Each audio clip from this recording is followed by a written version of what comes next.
Hello, fellow YouTubers and subscribers. Welcome to a show that I like to call The Fresh Eye. Here, I'll be watching or catching up with shows, whether they're old, new, live action, or animated, and sharing my opinions on what they achieve. I'll start out with a show that I have pretty much avoided due to the fact that it's broadcasted on the SyFy channel.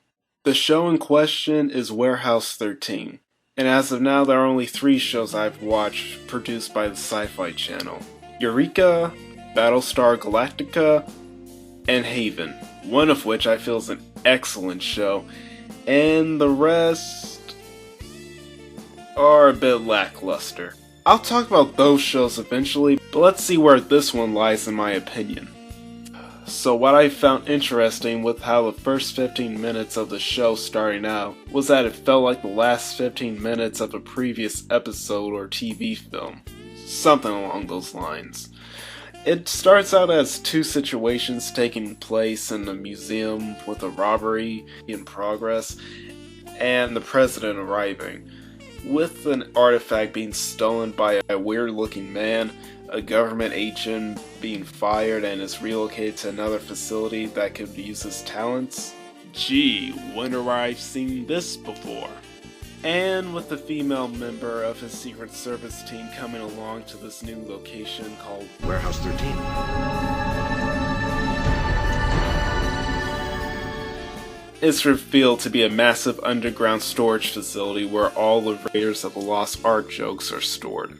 And with all that joking aside, the series kind of starts out like Russell T Davies' take on Doctor Who, with the weird cold opening and having a weird smart person coming in to briefly help out, only to have the other characters and the audience ask, "What the hell just happened?"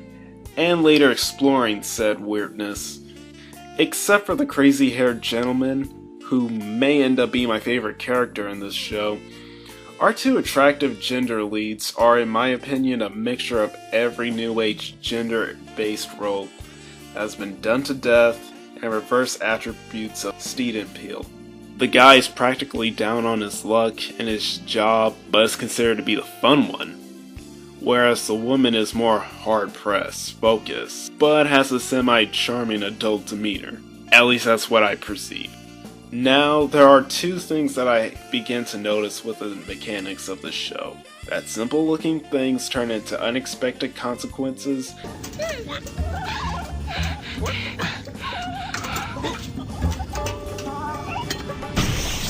You wished for a ferret.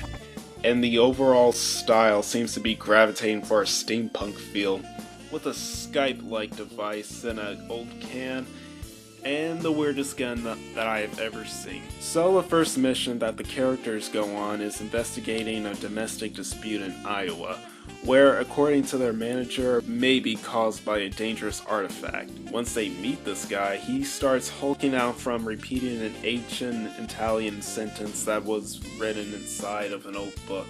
And to skip ahead, the item turns out to be a fancy hair comb that possesses someone with the soul of a wealthy Italian woman. However, it did kind of lose me at how it's able to hypnotize people, and how come it didn't hypnotize Freddy and Mika when it had the chance? It's still a mystery. So, focusing on the execution of this episode as an introduction to the show, to me it felt like a weird combination between the aspects of Eureka and Haven. Now, it has similar plotting with solving mysteries as Eureka, while being different at the same time, but suffers from a similar problem that I have with Haven. The majority of the acting and characters don't exactly feel 100% real as the characters they are trying to bring to life, but I'm sure I'll warm up to them in later episodes. But overall, I'm kinda interested in where this show will go, but nothing is fully pulling me in to frantically binge watch the entire series. Also, another similarity that I found with Eureka is having a bed and breakfast being run by a strange woman that turns conversations much more awkward than it needed to be. Can I get you anything? No, I'm fine.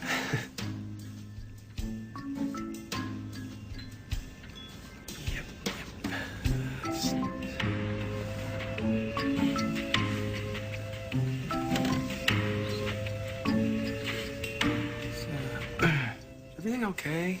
You're a lucky man, Pete. I am? You're in tune. Very rare. No. But that, no, Lena, are you connected to Artie? Let me know if your bed is big enough for you. So I hope you enjoyed this video and my opinions, and I will make another next week. And please, if there's a detail that I missed, then nicely let me know in the comments section.